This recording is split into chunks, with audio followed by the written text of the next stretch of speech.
crois que l'autorité, ça se développe, ça Oui. s'entretient beaucoup plus par la gentillesse, l'amour, que par la peur et par la colère et par les conséquences. Ben, faire autorité, c'est déjà être un adulte solide, rassurant, qui respecte en fait. Si on parle de, moi j'aime beaucoup relire Hannah Arendt hein, qui dit bien que l'autorité, c'est pas faire qu'il y ait une obéissance aveugle. L'autorité, ça se construit sans domination autour du respect et puis de la légitimité de la personne qui pose l'autorité.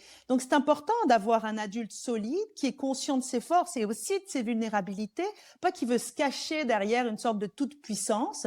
Et puis un Mhm. adulte pour moi qui fait autorité, c'est-à-dire qui pose un cadre et des limites, il faut déjà qu'il en soit convaincu que c'est important.